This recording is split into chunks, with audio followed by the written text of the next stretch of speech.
Okay, on question 7, we have the 31st term of an arithmetic progression is 83, and the sum of its first 51 tens is 3,468. Find the first term and the common difference. So the first thing you want to do is write down the data.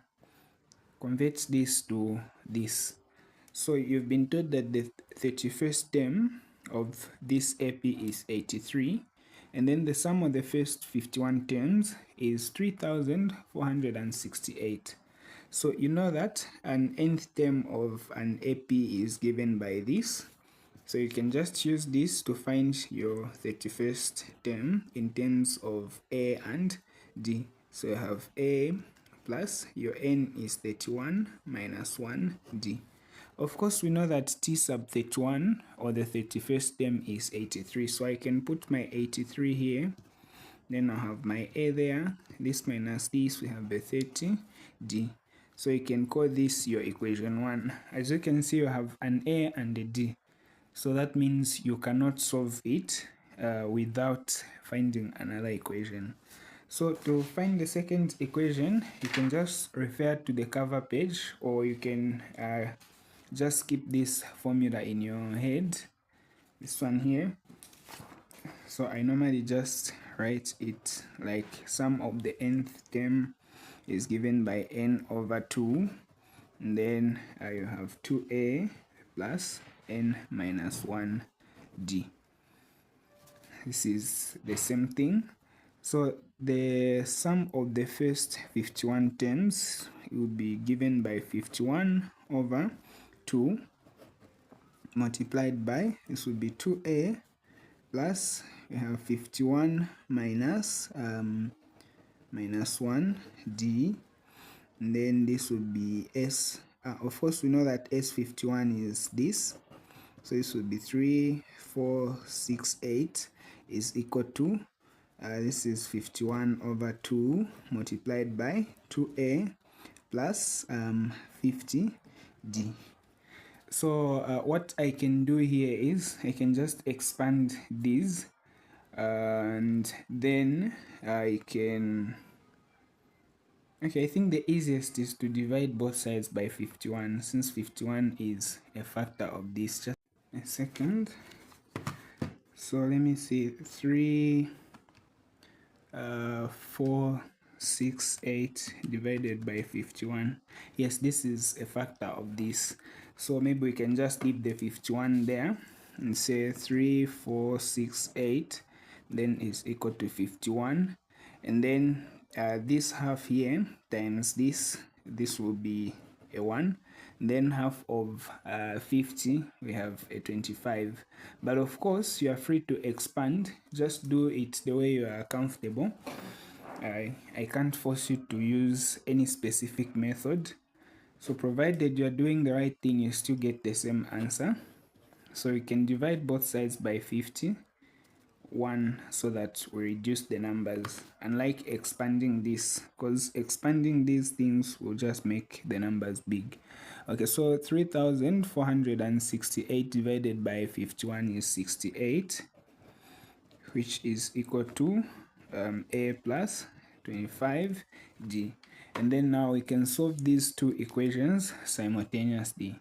So I think the easiest is to put this one here, like 68 is equal to a plus 25d. This is your second equation, by the way. So now we can use elimination here, but you are free to use any other method. So elimination is easy because these coefficients are the same. So 83 minus 68, this will give us, is it a 5? No, 15. 68 minus 83, I've swapped, but it's okay. Yeah, that's a 15. So we have positive 15, that's a 0.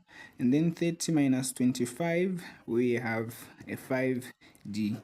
Then we can divide both sides by 5 so that d is 3.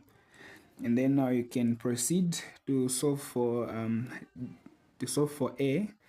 using any of the two equations. So I'll go with this one because it has smaller numbers. I don't want to give myself extra work. So 25 multiplied by d, which is 3, will be, this is a 75, if I'm not mistaken. You can take the 75 to the other side. So I have 68 minus 75 is equal to A. And then you can subtract these two, 68 minus 75, and your answer is A is equal to minus 7, and you're done. And then we can look at the second part, which is part B. So on 7B, we have a similar problem, except that this time around you're dealing with a GP. So the second and fifth term of a geometric progression are, so the second term is 10 over 21, and then the fifth term is 80 over 567 respectively. Find the first term and the common ratio. So to find the first term, you know that the sum of a GP rather is given by S sub n is equal to A to the power, AR to the power n minus 1. So the sum of the first two terms will simply be A to the power, this one is a 2 minus 1, and then we know that S sub 2 is, sorry, I meant to say the nth term, not really the sum. So T sub 2 is 10 over 21. So this one will be A to the power, AR to the power 1, because this minus 1, you have the 1. And then this side, these are all terms. We do not have any sum here. So the fifth term here is given by, we say A, then R to the power 5 minus 1. So this one will be, our fifth term is 80 over 567 is equal to A R to the power 4. So this entire topic in additional mathematics is all about simultaneous equations. So you just have to look at the given statements, convert them to mathematics, and then solve the equations simultaneously. So at this point, you can make A the subject of the formula and substitute in the other equation. If you want, you can even make it easier by leaving this one AR as the subject of the formula, then writing this as AR multiplied by R cubed. So as you can see, we know what A times R is. This is 10 over 21. So you can say 80 over 567. By the way, you are free to make A the subject of the formula and substitute. Your answer will still be the same and it will still be correct, because when you bring this one down, it will cancel out with one of these and then you have this. So where there is A, R, just put 10 over 21 multiplied by R to the power 3. And then now we can solve for R by getting rid of this. So I can just multiply both sides by the reciprocal of this. If you want, you can cross multiply, but I think it's much easier like this. So this and that will go this and that, then this and that. I think 21 can go into this. So we now have, anyway, let me just try to divide 567 divided by 21. Yeah, that's a 27. So this into itself, you have a 1, then you have a 27 here. So that means you have 8 over 27, which is equal to R cubed. And then to solve for R, just introduce the cube root on both sides. And then the cube root of 8 is 2. The cube root of 27, that's a 3. So your R is 2 over 3.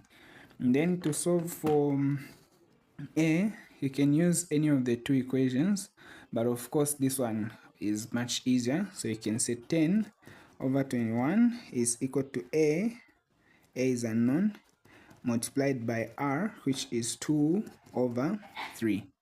At this point, you can either cross multiply or multiply both sides by the reciprocal of this, which is much easier when you have fractions on both sides. So this would be 3 over 2, that and that, that and that. Then we have an A this side, I'll write it here.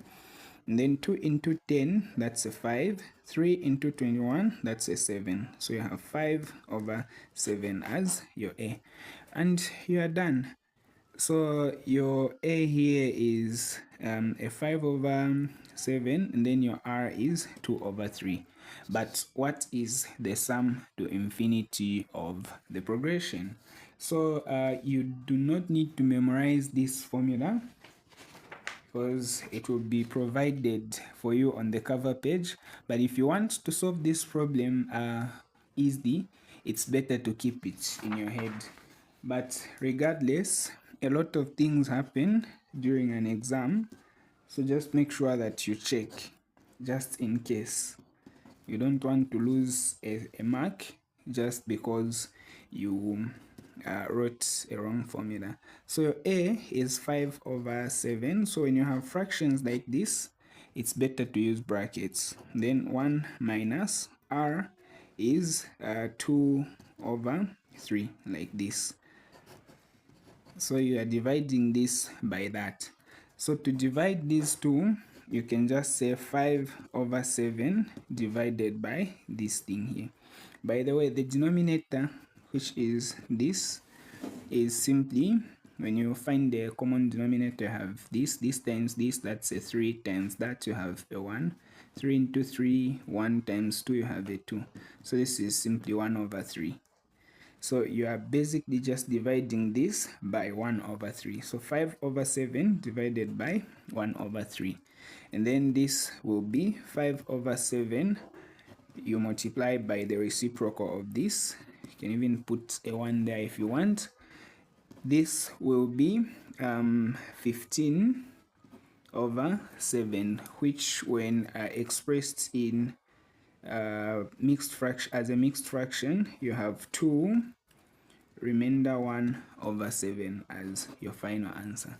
So remember to avoid improper fractions in additional mathematics. Even in mathematics at ECZ level, we normally just allow you to use either mixed fractions or decimal fractions. And then we have statistics. So this topic is one of those topics which is much easier in mathematics than it is in, actually much easier in additional mathematics than it is in mathematics. So I don't even teach this. I just talk about the median and then I'm done. So find the median class. So to find the median class here, you know that we had 50. Let me just read this. The table shows profit margins made by 50 businessmen in a day. So we had 50 businessmen, and then to find the median, I know that my median will be the number halfway between 0 and 50. So we are talking about 50 divided by 2, which is 25. So what I'll do here is I will add all these numbers until, maybe not all of them, until I have something that will give me an idea where this 25 is. So we had 5 people here, so definitely this is not the median. When I add this to this, I have I have a 14. So 14 is not the median because 25 is not within that range. And then when I add 14, this is 14 to 14, I'll have 28. So I have a 28 here. So that means my median should be this same one here, because I know that this 25 should be slightly before this. So just 3 steps from here, moving in this direction, I'll have my 25, which falls between this range here. So our median class will be 1300 to 1400. And they're done. So this is easy. And then on the part B2, we want to estimate the mean. So to estimate the mean, you may want to draw this table again. So I'll use this page.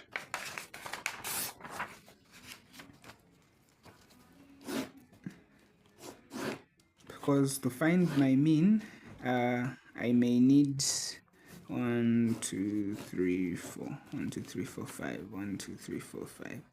Yeah, we have a 5 here, a 9, a 14, a 15, and a 7. So I need the midpoints first.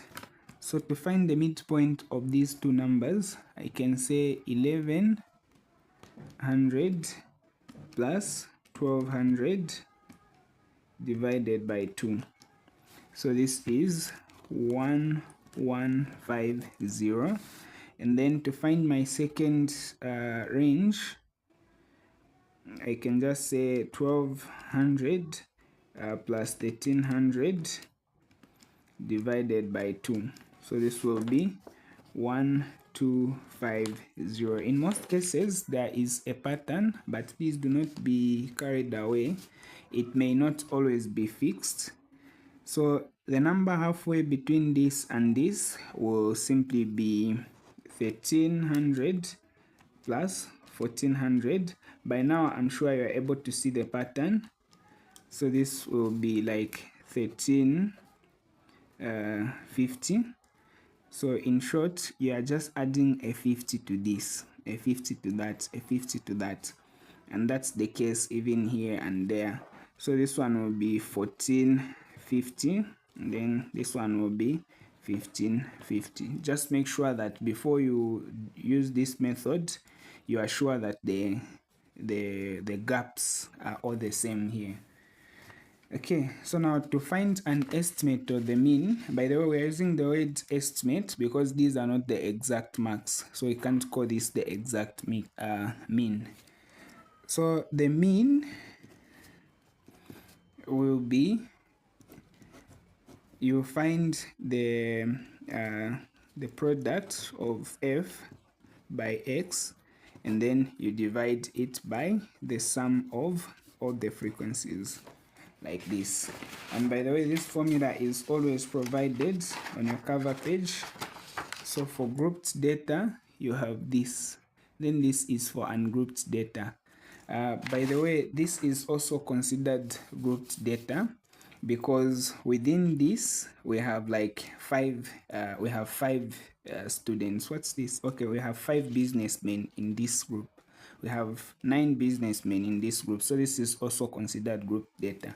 And grouped data looks like this.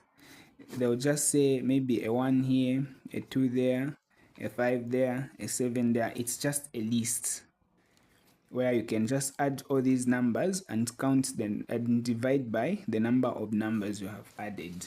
So this is grouped data. Yes, I know I got this from this table to come up with this, but even if someone was to give you something like this today, it's still considered grouped, despite the fact that it has no ranges like that.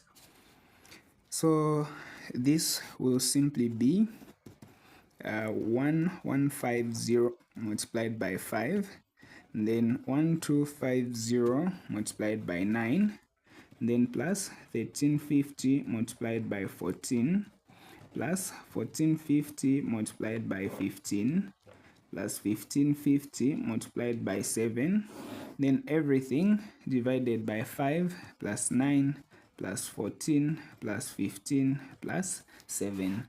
So now this is calculator work. You don't need to be smart here. You don't want to make mistakes.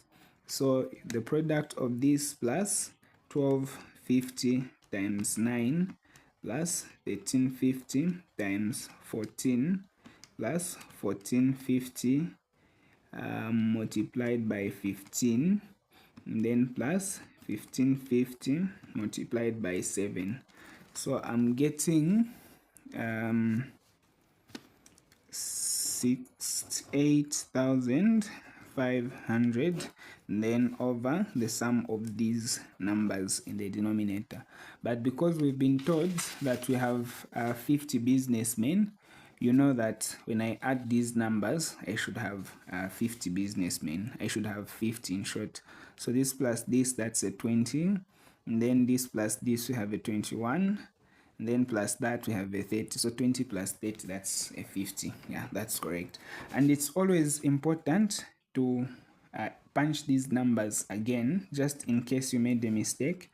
So you can say 1150 multiplied by 5, 1250 multiplied by 9, plus 1350 multiplied by 14, plus 1450 multiplied by 15, plus 1550 multiplied by 7. Whoa, I'm getting something else. Okay, let me try again. 51700. Let me just try to multiply the numbers once again. So we have 1150 multiplied by 5, then plus 1250 multiplied by 9, plus 1350 multiplied by 14, plus 1450 multiplied by 15, then plus 1550 multiplied by 7. So okay, so this might have been a mistake. I'm able to reproduce this, so that means this one is more likely to be correct. Then when you divide this by 50, you have 1370. So this is your mean, and you're done. And then to find your standard deviation, so I am aware that we have a lot of methods. We have one group using the table, and they believe the table method is the best. Then we have another group using this thing directly, this method directly, or this one directly, and they also claim that this is the best or this is the best.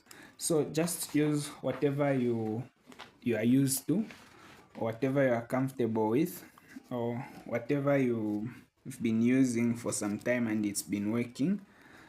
The bottom line is you should have the correct answer at the end of the day. So for me, I will use, I'm debating. Okay, I think I'll go with this one here. So this tells you that you find the square root of the product of the f and the difference between. I know this is better off when you're using the table, so I'll go with this. So I'll just find this part alone, and then I'll divide it by 50, and then subtract the square of this, and then find the square root. Let's do it. So to use this formula, the square root of fx squared over f, and then minus the mean squared. Let me start with this part here, and then I can just subtract the mean. So this part will be, let me just get the table I drew.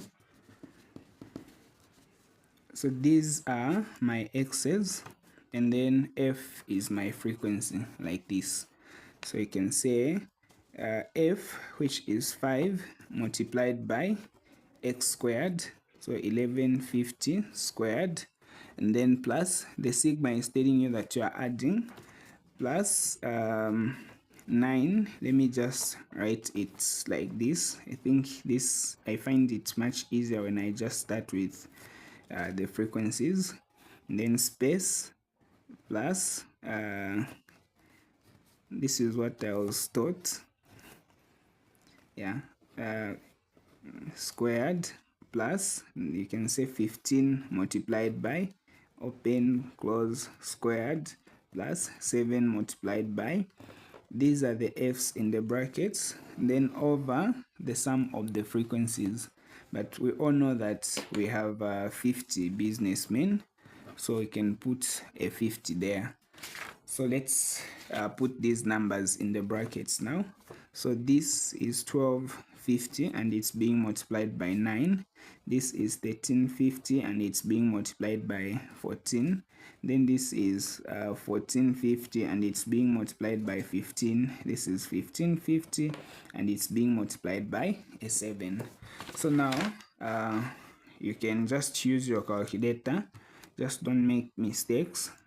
5 multiplied by 1150 squared, then plus 9 multiplied by 1250 squared, plus 14 multiplied by 1350 squared, then plus 15 multiplied by 1450 squared, plus 7 multiplied by 1550 squared. So our product, or maybe our sum, is this. It's quite a number. So this is 94,545,000, then over 50. So you can cancel these two out. So now I'll divide this number by 50. So I'm getting 1,890,000 and then 900. So I'll just try to punch these numbers again just in case I made a mistake.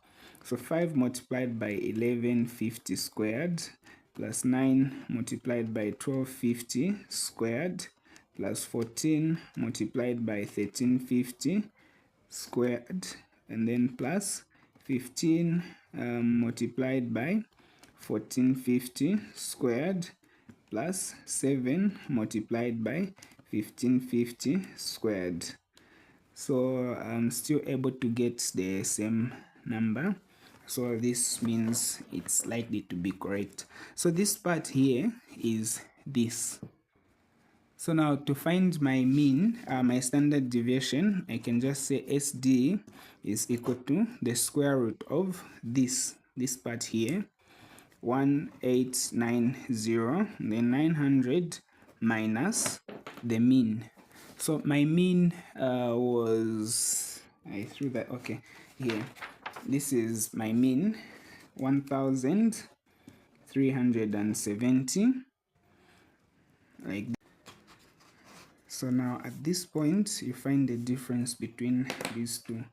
So you can say 1890 and then 9 two zeros minus 1370 squared. So this will be 1400. So SD is equal to the square root of 14,000 rather, like this. And then your standard deviation would therefore be the square root of this. So you can say the square root of the answer, which is 118.3216. And then your standard deviation will now be 118, correct to 3 significant figures. And you're done with statistics. Our next problem is coming from calculus. The diagram shows part of the curves y is equal to 2x squared plus 5 and y is equal to 3x squared plus 1. So you have this curve and this curve intersecting at P. Find the coordinates of P. So to find the coordinates of P, you can simply solve these two equations simultaneously. So you can say y is equal to 2x squared plus 5 solved simultaneously with y is equal to 3x squared plus 1. You can either use elimination by subtracting these two, or you can use substitution. So I'll go with substitution despite the fact that elimination is easier here. So I can substitute this one there and say 3x squared plus 1 is equal to 2x squared plus 5. And then to solve for x, I can just put the like terms together. I have 2x here, 3x there, and then I can bring this 2x squared this side. Then we have a 5, you take your 1 to the other side, you have this. 3x squared minus 2x squared, this is x squared, is equal to 4. And then to solve for x, you can simply introduce your square root. So as you can see, x is positive here, x is positive on this side. Of course, when you extend this like this and this one like this, these two will meet on the other side where x is negative. But right now, we are just dealing with this x here, which is positive. So my answer will be a 2. And then to solve for y, since they want the coordinates of p, I can use any of the two equations. So I'll go with this one. Y is equal to 2x squared plus 5.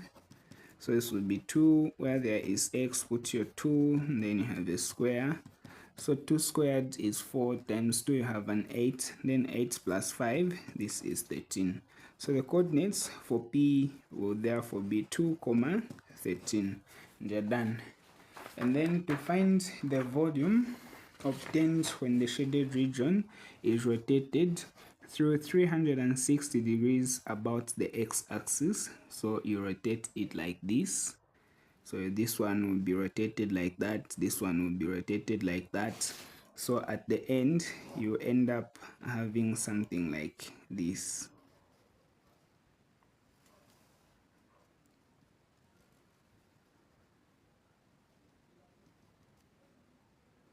I'm not sure if I'm drawing it correctly, but I believe you are able to see the picture. So this and then that, yeah, like this. You get something like this. So you have some space inside and then you have a solid here, like that. So to find the volume of this, you can find the volume formed by this bigger thing, because this will form the entire thing, the entire shape, and then you can subtract the space from inside. So we have this space here. Actually, this should have been a broken line, so it's something like that. I'm not really an artist, but I hope you can see what I'm trying to draw here. So you can now subtract the space inside, which will be formed by this curve when rotated about the x-axis. So to find that volume, you can use this formula. Volume is given by pi, the integral from 0. Let me just write the formula down first. If you're dealing with the x-axis, then your equation should be in y squared dx. This is the formula for volume. So your first equation is y is equal to 2x squared plus 5x. So this is the bigger one. Then your second equation is y is equal to 3x squared plus 1. That's for that. And because the limits are the same from 0 to this should be positive 2, yeah, from positive 2 for both equations, you can combine them and say volume is equal to the integral, actually pi, the integral from 0 all the way to 2 of the first function, which is 2x squared plus 5, then you put a square, and then dx. But like I said, because these two are the same, you can combine them. Just don't tamper with these two. The square there is strictly for this. Perhaps it's better for me to just use this, because my worry is once I combine these two, some of you will be combining them and then putting the square outside, when what I'm actually saying is this squared, then minus the other function, which is 3x squared plus 1 squared, and then you do this, you put your dx, and then you integrate from 0 to 2 of pi. So let's just do it like this: 3x squared plus 1 then squared dx. So you have pi. When you square this, actually you haven't integrated, so you still have this. When you square this, I'll use binomial. You get 4x to the power 4, because you square this one first, and then you multiply this by this, and then you multiply by 2, so that will be 20x squared. Then plus, you square this, you have a 25, and then dx minus pi. The integral from 0 to 2, you do the same thing here. Using binomial, this will be 9x to the power 4 plus this times this, you still have 3x squared, times 2, you have 6x squared, and then 1 squared, that's just the 1, and then dx. And then this will be pi. You can integrate this one now. So this one will be 4 over 5 x to the power 5 plus this will be 20 over 3 x to the power 3. Remember, to integrate, you add a 1 to the power. And then plus 25x, and then from 0 to 2 minus the smaller area, volume rather, which is being formed by this. So this will be, when you integrate this, you have this, and then plus this will be 6x to the power 3 over 3. So this into this is 2x cubed, and then plus x, then from 0 to 2.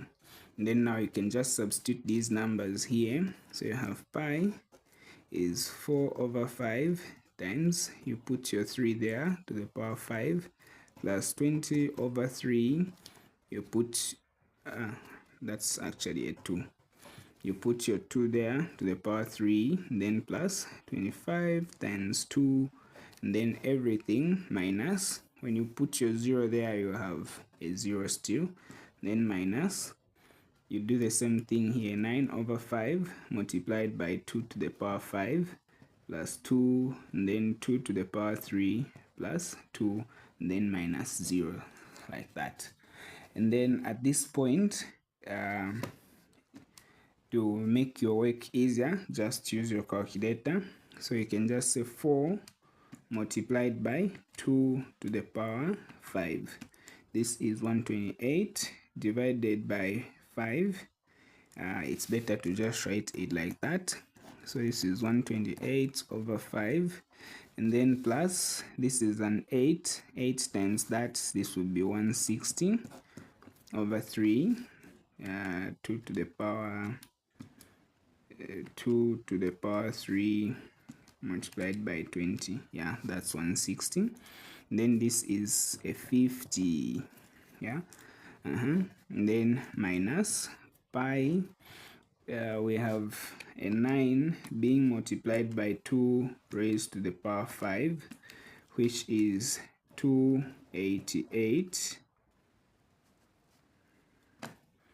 over 5. Yeah, and then plus 2 times 2 to the power 3, so this is an 8, and then 8 times 2, that's 16, so we can say plus 16 plus 2.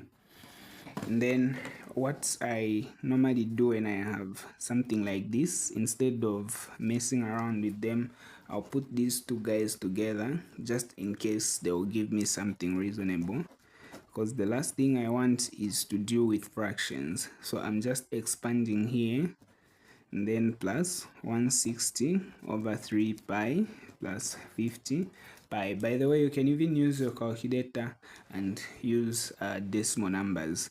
It's actually much easier. So you have 288 over 5 pi. Do not forget this negative. And then this is 18. So this will be minus 18 pi because of that negative. So I can easily subtract these two, and I can easily subtract these two. So you can say 128 over 5, yeah, and then minus 288 over 5. So yeah, lucky enough I'm getting something nice, something that has no fractions.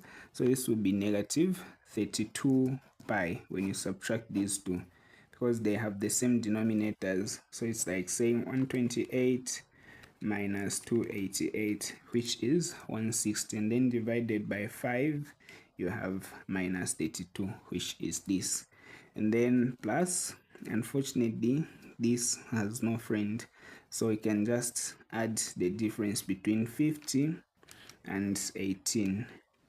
So this minus this will give us positive 32 pi. Don't forget that they are all coefficients of pi, and we are having something interesting here. So I have 160 over 3 pi, like this.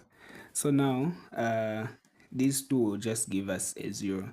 So our answer will be 160 over 3 pi, but you can't leave your answer as an improper fraction. So you can convert this to a mixed fraction by saying this into this, that's a 5, into this you have a 3, and then 1 over 3 pi. Or you can just punch this on your calculator and say 160 pi divided by 3. So this would be 167.5516, which is approximately 168 cubic units. So remember, in if the number is not exact, if the final answer is not exact, round it off correct to 3 significant figures, then 1 decimal place for angles in degrees. We proceed to question 10, a very nice problem to solve. So this one says the velocity v meters per second of a particle traveling in a straight line is given by v is equal to 6t minus pt squared, where p is a constant and t seconds is the time from the start. If the acceleration, so if a is 0 when t is 1, so this information is important, find the value of p. So to find the value of p, we have this equation here, v is equal to 6t minus that, and then we know that the acceleration is 0 when t is 1. So we can just obtain the acceleration from here. Remember, acceleration is equal to the change in velocity over the change in time. In other words, v final minus initial v over t final minus initial t. So this change in velocity over this change in acceleration is written as dv dt. Delta v delta t, the change in v over the change in t. So this will simply be, when you differentiate this with respect to t, so this will be a 6, then this will be a 2pt. And then we know that this thing is a 0 when when t is a 1. So we can take advantage of this and solve for p. So this times this, you have 2p, you take it to the other side, you have this, then you can divide both sides by 2 so that your p is 3, and you're done. You have solved part A. And then on part B, we have find the time when the particle comes to instantaneous rest. So when a particle comes to rest, it means the velocity is 0. It's also true that the acceleration here will be 0, but the fact that the acceleration is 0 does not always mean the object is not moving. It could also mean the object is moving at a constant speed, because if there is no change in velocity, like we said, acceleration is equal to the change in velocity over the change in time.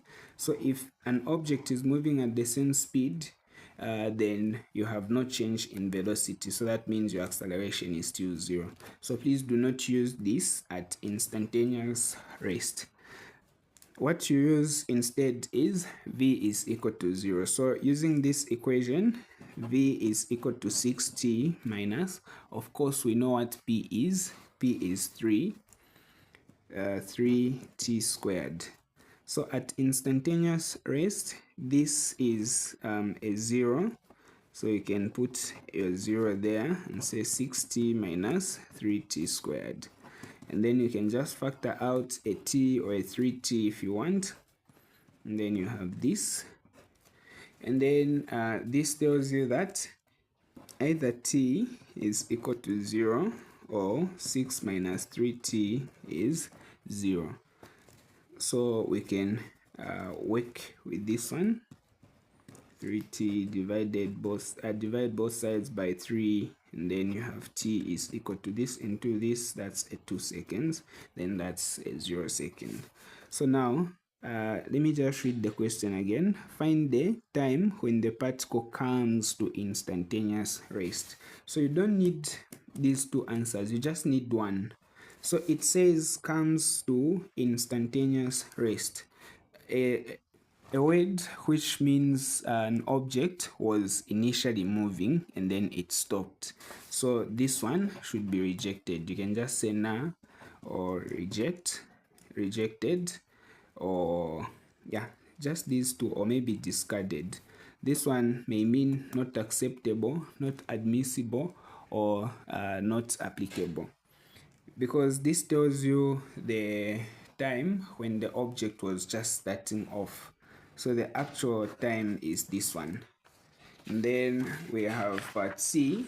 Part C is asking you to find the maximum velocity of the particle. So at the maximum point, we know that this equation here, at the maximum point, dv dt must be equal to 0. In other words, the acceleration must be 0.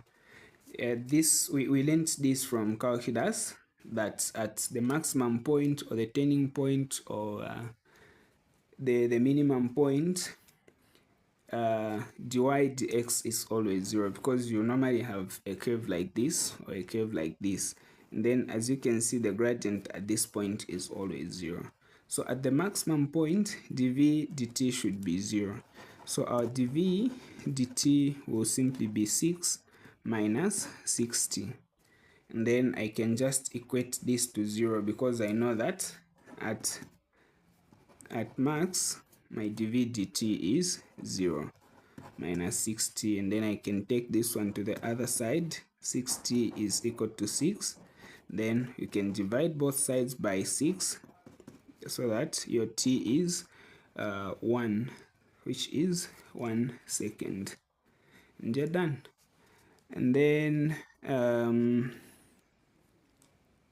oh no, the question is asking you to find the maximum velocity. So this is the time at the maximum velocity. So to find the maximum velocity, you can say v is equal to 6, where there is t, put your 1, then minus 3, where there is t, you can once again put your 1. So this is 6 minus 3, then your v would therefore be 3 meters per second, and you're done. Then finally, find the displacement of the particle after 4 seconds. So after 4 seconds means from the start to the 4th second. So what you do here is you can integrate from 0, which is the starting point, all the way to the 4th point at the 4th second of this function. 6t. By the way, to move backwards from this to displacement, you integrate, because it's like saying v is given by the change in displacement over the change in time. So once I cross multiply, I'll have ds, which is the change in displacement, as being the same as this times this, which is v dt. So when I integrate both sides, I'll have my s from here, and then this side I'll have my v dt. So I have to integrate the velocity function with respect to t. So this would be 6t minus 3t squared dt. In other words, I'm just multiplying this by the change in t. So when you integrate this, this will simply be 6t squared over 2. So that's 3t squared. Then when I integrate this, I'll have 3t cubed over 3. So this will just be t cubed. And then you don't need the constant here, since you're integrating from 0 to 4, like this. And then you can substitute your limits. Minus 4 to the power 3, like this, and then minus 0, like this. Okay, so we can just punch these numbers on the calculator, so that you have 3 multiplied by 4 squared, and then minus 4 raised to the power 3, like that. So here we have minus 16, as you can see, and then these are, what are the units? These are meters per second. So please, there is no need to change this to a positive number, because we are dealing with displacement, which is a vector quantity. So displacement is different from distance, in that displacement has a direction. So if I'm moving from here to there, and the distance is 2 meters, this distance is still the same whether I'm starting from here going there or from here to there. The distance will remain 2 meters, but the displacement will not be the same, because it depends on the direction. So if I'm moving in this direction and the displacement is 2 meters, then if I take the reverse direction, this will be negative 2 meters, like that. The curves y is equal to x and y is equal to 1 minus x intersect at the point Q. Find the coordinates of Q. So to find the coordinates of Q, you can just solve these two equations simultaneously. So you can say y is equal to x, and then the other equation is y is equal to e to the power 1 minus x. So to solve these two equations simultaneously, you can either subtract them like this, or you can just substitute. So I'll go with substitution, which is my favorite. So where there is this, I can just put this because it's a y. Then you have e to the power x. So now, when the bases are the same, it means the powers will equally be the same, or you can just introduce natural logs to both sides if you want to use that method. So you can say 1 minus x is equal to x, then put all the like terms together. So you have 1 is equal to this plus this, you have 2x. Divide both sides by x, 2, so that your x will be a half. So our x is this. To solve for y, you can use any of the two. I'll go with the first one. It's much easier. So where there is x, just put a half. So the coordinates of q will therefore be half, comma, e to the power half. You don't need to punch this on your calculator. This is okay. It's actually better like this. And then on part B, find the gradient of each curve in terms of in terms of E at Q. So I'll differentiate the first function and I'll differentiate the second function, and then I'll put the value of x where I have x. So let me just do this. To differentiate a function like this, let's say you have a x plus b, just differentiate the power, and then when you differentiate the power, whatever you get, so in this case I'll just get an a, and then you write this exactly the way it is, without adding anything to the power, without subtracting anything from it. This is how you differentiate exponentials. So to differentiate y is equal to e, I can just say dy dx will be, when I differentiate a 1, an x, I'll just get a 1, which we don't normally write, and then I'll write everything else exactly the way it is.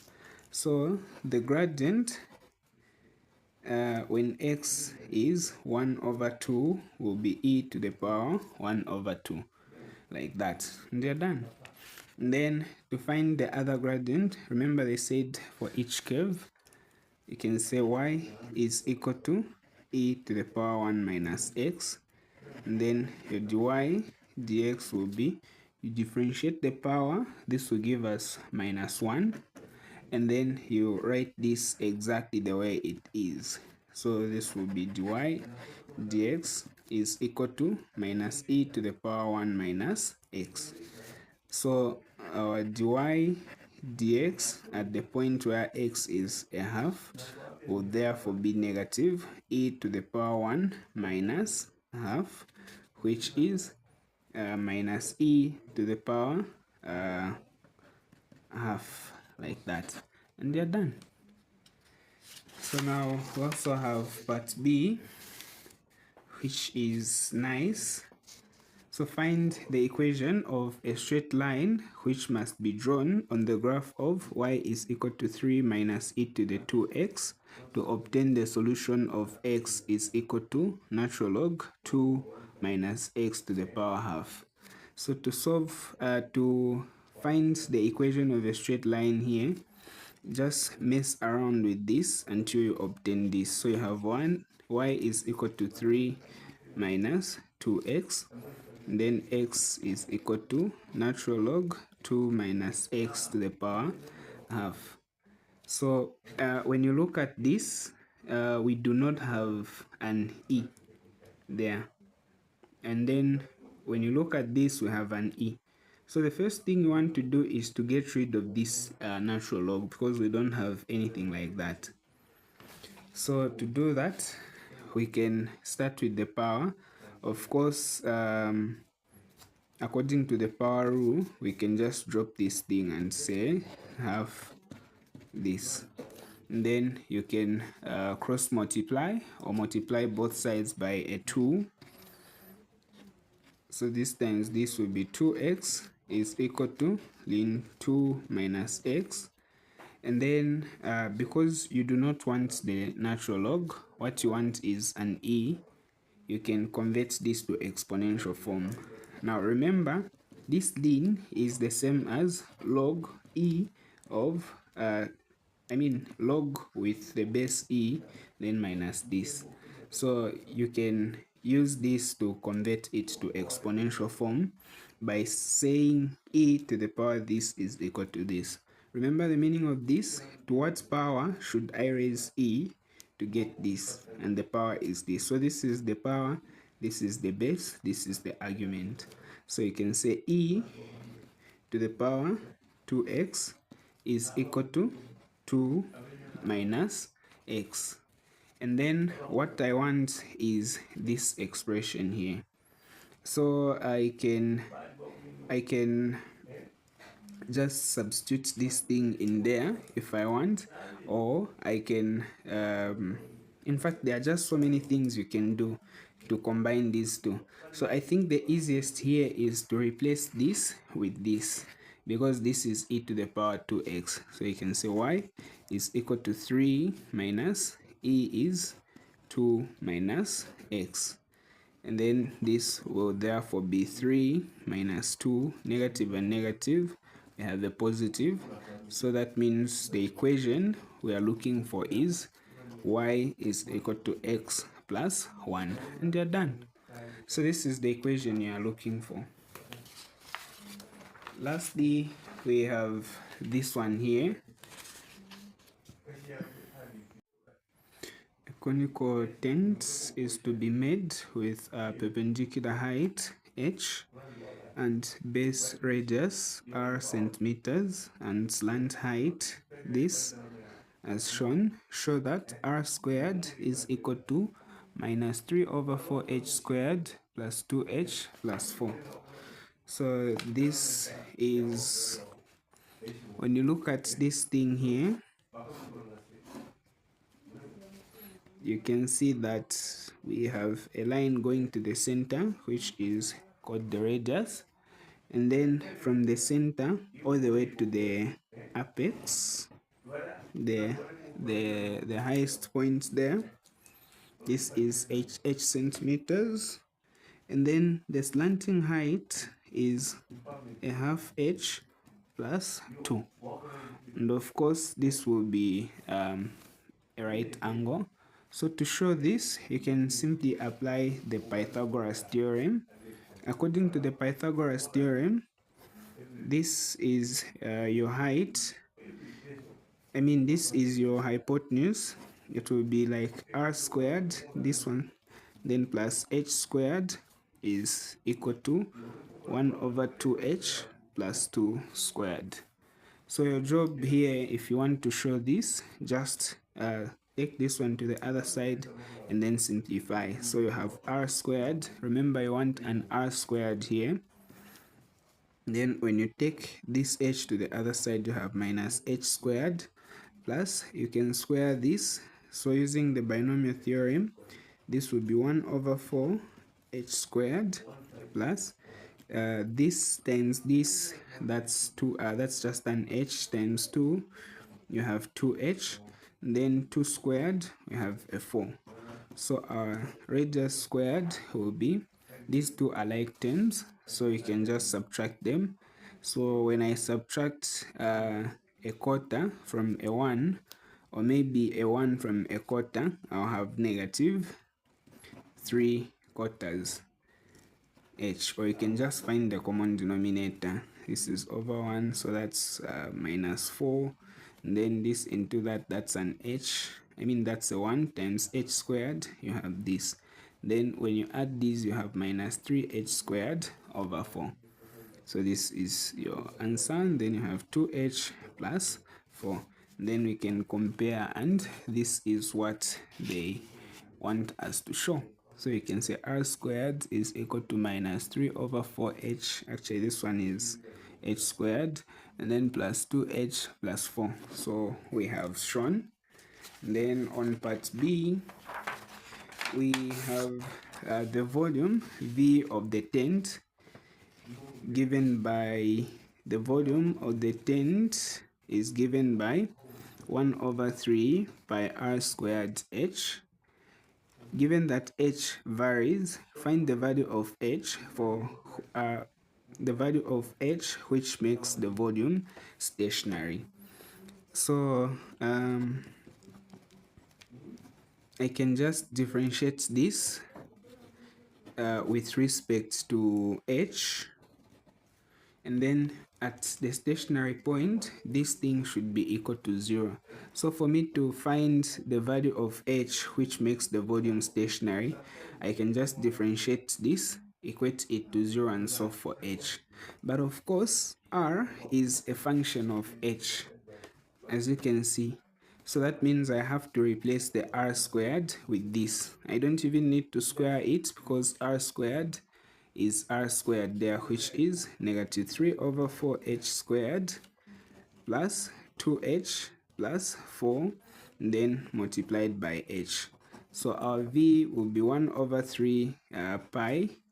We can expand this, so this will be negative 3 over 4 h cubed, and then 2h squared, and then 4h, like this. If you want, you can even expand this further, but this is a constant, so it won't affect your dv dh.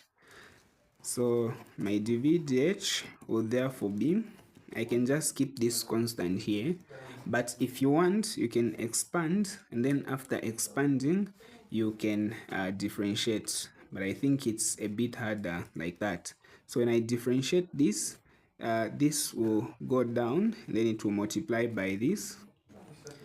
So this will be a 3, then multiplied by the power of this will reduce by 1. So this will be negative 9 over 4h squared. Then when I differentiate this, this will be 4h.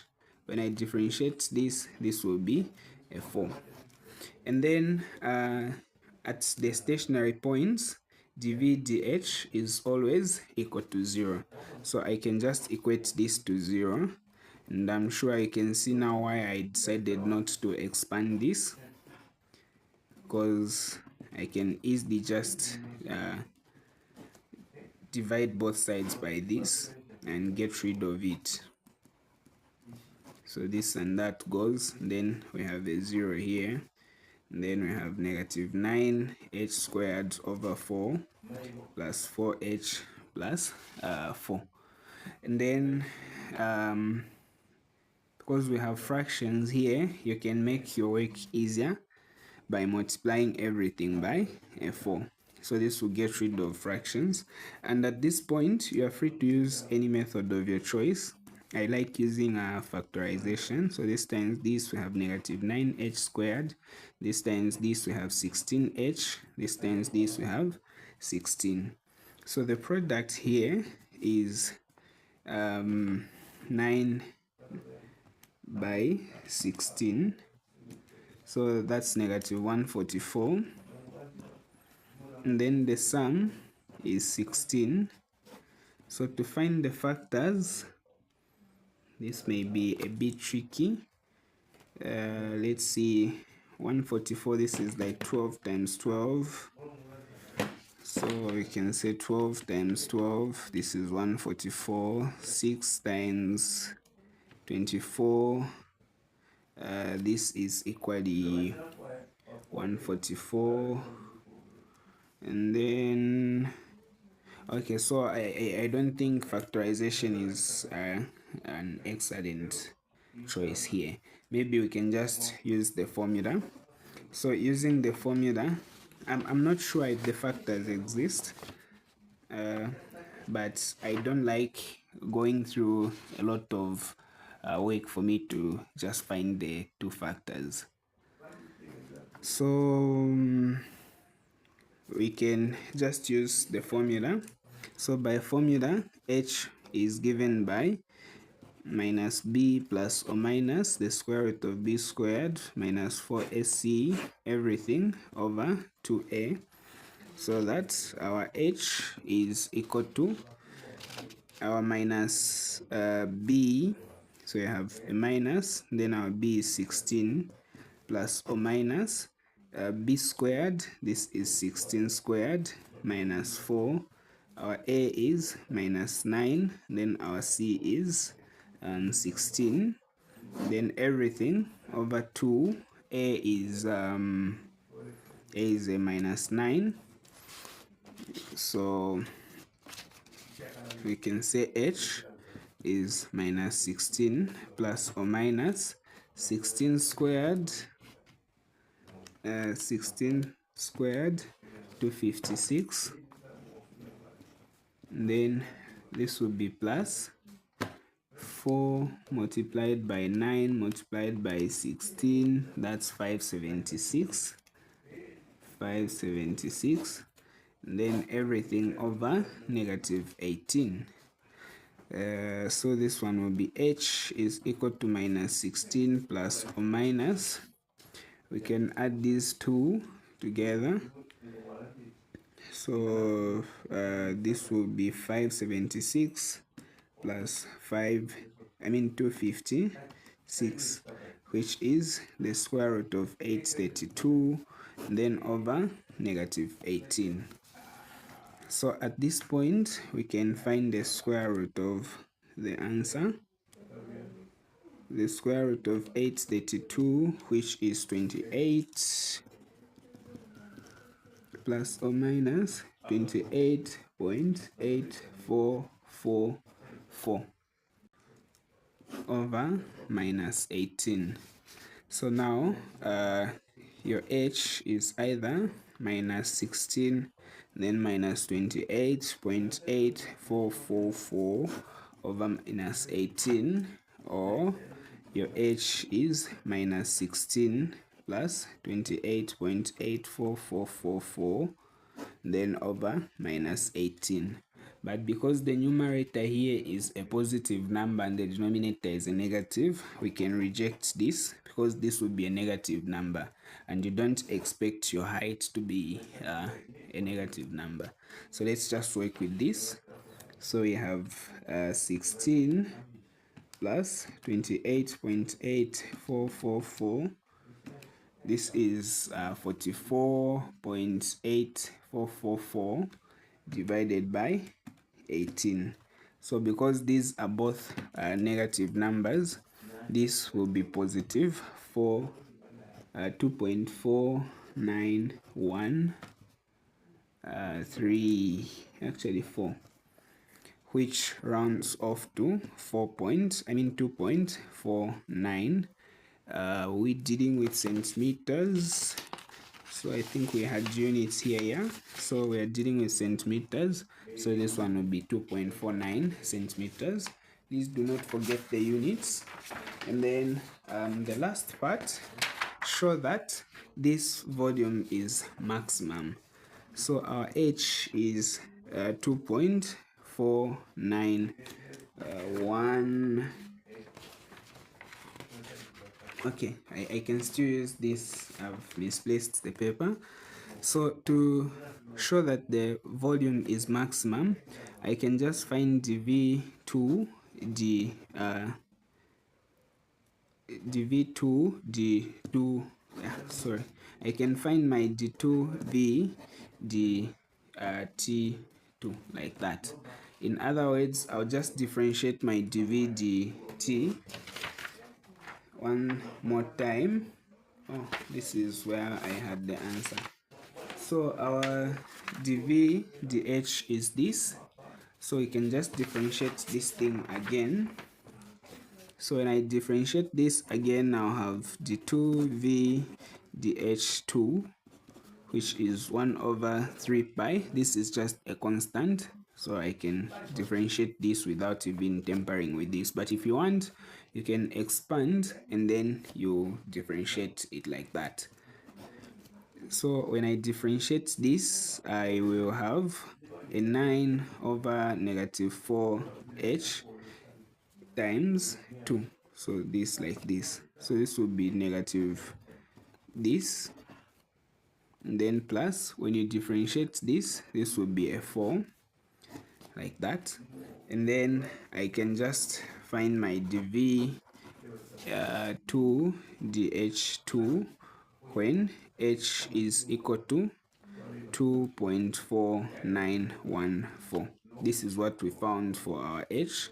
So this will be 1 over 3 pi. So our will be this, and then plus 4.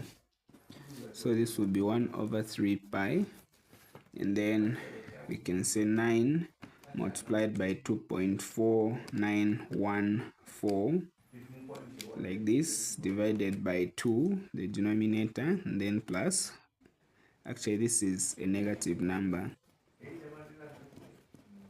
plus 4. So surely when you subtract these, when you add these two numbers, you have a negative number. So I've just swapped them. So this one will be 1 over 3 pi, then negative 7.2113. So whether you expand this or not, you can tell that this is definitely less than 0. So that means you have the maximum, and this marks the end of the paper. So if you can just understand one paper, then you can understand them all.